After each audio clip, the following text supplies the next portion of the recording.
Right, a meeting with King Misuzulu kaZwelithini has been requested by the African National Congress in KwaZulu-Natal to apologize for that incident relating to the conduct of its provincial chairperson, Siboniso Duma. Tensions in KZN have existed since the 90s, and the formation of the uMkhonto weSizwe party, led by former President Jacob Zuma, has introduced yet another nuanced layer to the province's already complicated terrain. Will the harm done be repaired by this apology? Let's unpack this now. Joining me to discuss this is cultural expert Prof Musa Xulu. A very good morning to you, Professor. Thank you for your time. This is an incident... Good morning, my sister and your viewers. It's a good Saturday morning. Thank you so much. It's an incident we know, Professor, has inflamed tensions between the ANC and IFP in KZN ahead of the elections, so much so that the ANC KZN officials have requested this meeting with King Misuzulu kaZwelithini to apologize for the drama. What could come from such a meeting? Well, maybe let me start here. ANC chairperson, MEC Siboniso Duma, who was MC on that day, had to intervene and grab that microphone because Mayor uMkhonto was about to read names of people who he has identified as enemies of the kingdom. And reading names of people in front of Amabuto and possibly in front of Izinkabi could actually have created even more damage than any other thing. So he sacrificed himself to save lives of many people who it has become apparent now that they were about to be attacked. But, of course, the only thing, when I talk to some people in the ANC and so on, why they want to go to the king, they say no.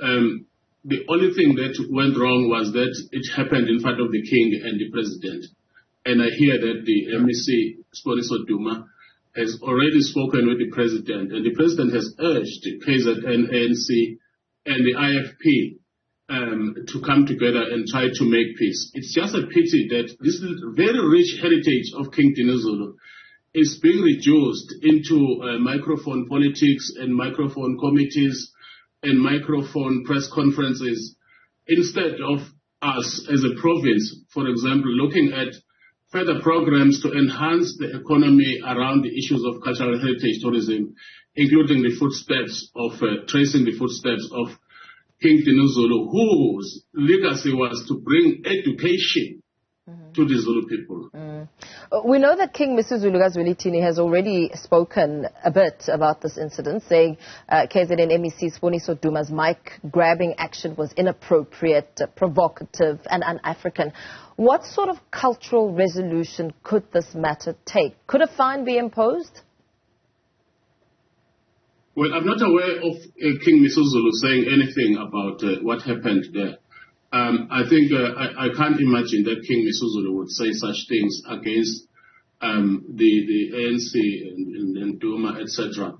But if they go there, when they go, they will possibly bring in some cattle to give to the king and to say, Bayete, the drama that unfolded in front of you would have unfolded anyway, because, as I say, and I say it repeatedly, Siboniso Duma had to do what he did because people were about to be attacked in that event, and it had been pre-planned. I mean, uMkhonto had been saying this for a whole week, that he was going to go and talk about people and the ANC in front of the president. It's not like it was spontaneous, and he was not even on the program.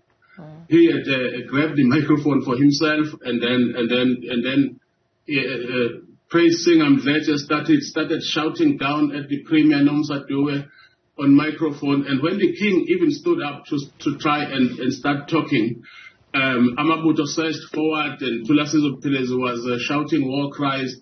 So I don't think that it is fair at all to blame the MC for trying to bring order in a situation where the event of government was being hijacked. The remarks that I was telling you about are reported to have been spoken by the king, but of course the clarity and the validity of that will be expanded today, perhaps based on the outcomes of that meeting. But ANC Provincial Secretary Begum Dola admitted that this drama should have not played out at that gathering. And while the ANC's apologized to the king, they have refused to apologize to the Zulu traditional Prime Minister, uMkhonto, claiming that he was going to launch an attack on his political rivals. I mean, you say that people were about to be attacked, but he was never given a chance to express his views. He was cut off. Who knows how much more he would have said? Should he have not been given a chance to speak and say his mind, and then the reaction would follow afterwards? Well, his speech has started circulating. And Siboniso Duma, who was seated next to him, had seen the speech and had seen what he was about to say. So it's not speculation about what he was about to say. His one cry, the first cry that he made was that Mdolo referred to the king as the king of Balido. And when this whole thing was debated, associating the king with Balido, Balido is in Watugoza, where King Shaka himself, the footprints of King Shaka are there. So any other person would have felt very proud that the present king is being associated with the might of King Shaka. But of course, he was about to say all sorts of things about, also in weSizwe, he was about to say all sorts of things about many other people. It would have been worse than how it ended. This incident, of course, I mean, you say it could have been worse than how it ended. We know that this incident raises fears that violence between the ANC and IFP could reignite, especially during the final phase of campaigning ahead of the 29 May general election. What approach should leaders be taking in their messaging, especially in a province where tensions can run very, very high?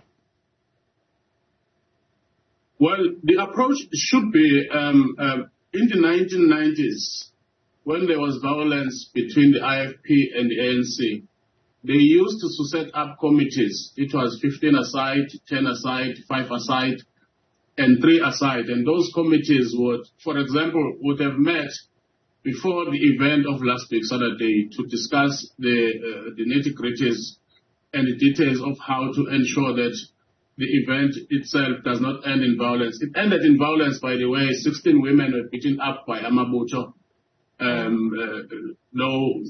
supposedly belonging to Inkatha, and they were hospitalized as a result of maybe them wearing T-shirts with a certain color.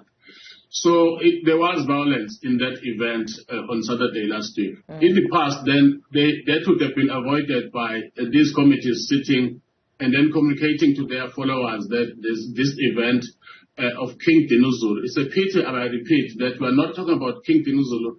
We're talking microphone politics, yes, and microphone committees and microphone media briefings. But they would have met. That is the approach. And the second thing, of course, what must never ever happen again in government events and even in traditional events involving people, the issue of raising political rivalry, like Mayor Thulasizwe did, should be avoided at all costs. You can't discuss politics in a traditional event or in a government event. What should have happened there, King Misuzulu should have been the focus and not the rivalry between the IFP and the ANC. Yeah, and of course we know KZN has 5.7 million registered voters, and it will be one of the fiercest election battlegrounds. In fact, opinion polls, Professor, are suggesting that the province will be ruled by a coalition government led by either the ANC or the IFP. How important is it that these two parties reach some sort of common ground ahead of elections? Well, the IFP is much, much smaller than the ANC. Yeah. Very, very small, actually, outside of social media and everywhere. The polls are, at the moment, putting them around 20%, 21% in the province and 3 to 4% nationally. So it's not a big political party. They are a regional party in KZN. But if it happens that some kind of coalition happens, the ANC will still remain the biggest political party in KZN, even if they fall below 50%, which is highly unlikely. So sometimes, it's very easy for political parties. I saw even Honorable Herman Mashaba, they think they're going to take the country. So when you go to polls, political parties will say all sorts of things about themselves, but in reality, what will decide the outcome of the population of the polls in KZN is what is called population concentration. The battleground is going to be Durban, Pietermaritzburg, and the South Coast, where the population is. On the North Coast, the population is very low, and so it won't have an impact. But we don't know what the outcome will be because everyone is saying that they will win. Yeah. But should there be coalition, I still maintain the ANC will remain the biggest political party in KZN. Professor, I am looking at a statement that you have released here in your capacity as a socio-political analyst, a cultural expert and heritage expert. Threats are being directed at you by an Induna in Zululand district municipality. Talk to us about this. What is going on? Well, that's why I say, I keep saying MEC Siboniso Duma did the right thing by grabbing that microphone. I was also going to be attacked in that speech. The issue is Induna and Amabut have gone away from their original role of being promoters of cultural heritage, dancing, dressing up and praise singing and all of that. They are gravitating towards politics, and they are busy also fighting with analysts and intellectuals. Now, it's not the first time that this happens. In 1983, Amabutu attacked students at the University of Zululand, and 5 students were killed. In 1984, the late Professor Tembela was attacked viciously for writing an opinion piece in the Sunday Tribune newspaper condemning the attack on intellectuals which was going on from Amabutu and the KwaZulu Homeland Government. In 1994, Amabutu attacked the helicopter that was in which President Nelson Mandela was transported when he visited the late King Zwelithini. In 1995, Amabutu attacked the Queen to the late King Zwelithini, as well as King Zwelithini's daughter. And they are semi-paralyzed now. So sometimes it may look nice on TV, but these can be very violent people. And if it's not taken accordingly, and they are calmed down to focus on the cultural aspects of Zulu traditions, it's going to be problematic. So they had a press conference in which they complained that I must stop now appearing on TV and all those places. Otherwise, they'll take action. I don't know. But really, my role is to analyze and unpack things. Amabutu have got their own roles. Amakos have got their own roles. I don't know where academics and Amabutu clash. It's not, it's not easy to understand why they're going to that extent. Yeah, and you have said that this intimidation is therefore undemocratic because you're an academic and you are, an educator at the same time. Yes, it's a direct attack on democracy. For them to elevate themselves to determine, even the act of praise singer Buzajeni Mdletshe attacking the premier on microphone on Saturday it shows how undisciplined these people can be. A lot of people write back to me every time you guys give me a platform, a black, white, Indian, colored. Then they say, you teach us a lot to understand about especially African traditions and how these institutions should be modernized to be in line with our democracy. Democracy simply means that unelected leaders cannot be above elected leaders, and that's a fact of life. And so that's why I doubt if the king at all attacked the ANC as could be reported by somewhere. Because let me tell you, the entirety of the future of King Misuzulu is in the hands of the president and the premier of KZN. The entirety of the future. If, for example, the president was to withdraw from appealing in Bloemfontein, that's it. It would be over. Or if the premier would not pay these many bills that are as a result of court cases that the king is exposed to. That would be it. So the king, I think he knows, and he won't be in a position. It's just a pity that upon appointing the next traditional prime minister, it's actually traditional prime minister to the king, not to the nation. He appointed somebody with a very high political profile in the IFP.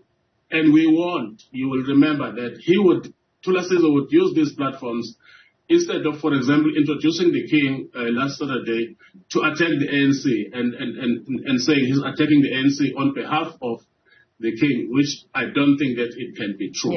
Yeah. Very well. You stay safe. Thank you so much for that analysis. Cultural expert Professor Musa Xulu giving us a sense of how that meeting could possibly pan out with the AmaZulu king